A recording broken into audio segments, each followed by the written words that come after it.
Montagne opus 3, Délices et songes.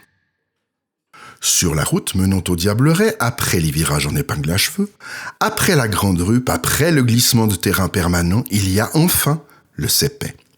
On y passait toujours à l'époque, mais depuis, une route de contournement permet d'aller plus vite en station, alors on contourne car bien entendu, on s'invente 1000 raisons d'être pressé.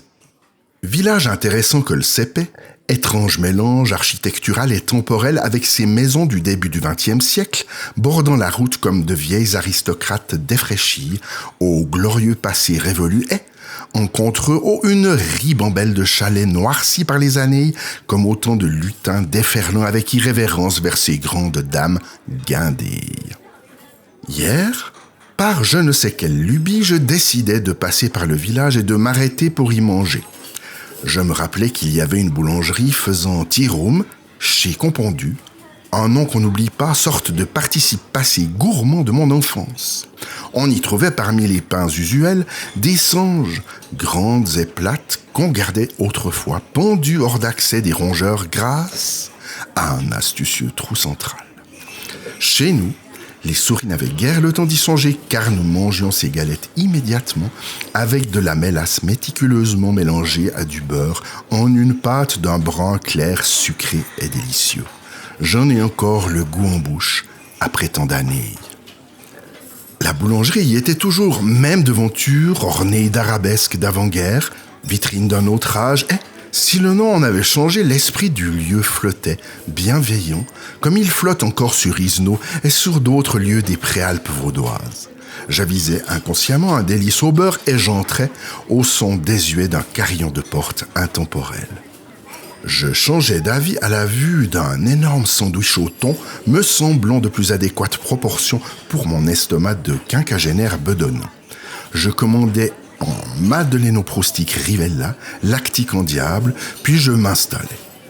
J'étais à la mi-sandwich lorsqu'entra, tenant par la main un garçon d'une 8aine d'années, un homme grisonnant qui, lui, devait avoir passé mon âge depuis longtemps. Il était vêtu d'une manière qui me rappelait celle des années 60, souliers de marche, pantalon dans les chaussettes, chemise à carreaux tout en évocation des excursions dominicales de ces années-là. Il me salua poliment en ajoutant un « monsieur » qui me fit plaisir. Puis, s'adressant au garçon, demanda « Qu'est-ce qui te ferait plaisir ?»« Je voudrais un délice au beurre, grand-papa » répondit l'enfant en regardant le vieil homme. Je le savais, tu veux toujours un délice au beurre, pas ?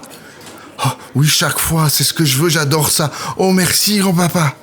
Le garçon, sans attendre, a croqué le délice et, dans ses yeux brillants de plaisir, j'ai cru reconnaître la magie d'instant enseveli sous 1000 inutilités de ma vie d'adulte. L'homme a payé, a repris la main de son petit-fils et ils se sont dirigés vers la porte qu'ils avaient déjà, dans mon esprit, franchie. Et, à ce point précis d'équilibre fragile entre deux mondes, le garçon s'est retourné, m'a fixé, et avec son regard a semblé me demander « Et toi, on se connaît pas vrai ? Comment ça s'est passé jusque-là » Puis, regardant le vieil homme, il lui a dit en souriant « Viens, grand-papa, on continue la montée, elles doivent nous attendre là-haut. » Il a englouti avec tendresse la dernière morse de son délice, s'est consciencieusement léché les doigts et a souri à son grand-père qui lui a caressé les cheveux. Puis ils sont sortis, vraiment. Aucun souvenir de ces faces. Ils sont tous là à nous attendre en riant malicieusement du temps qui, pour eux, ne passe pas. Le 16 avril 2023 au Cépet, sous la neige.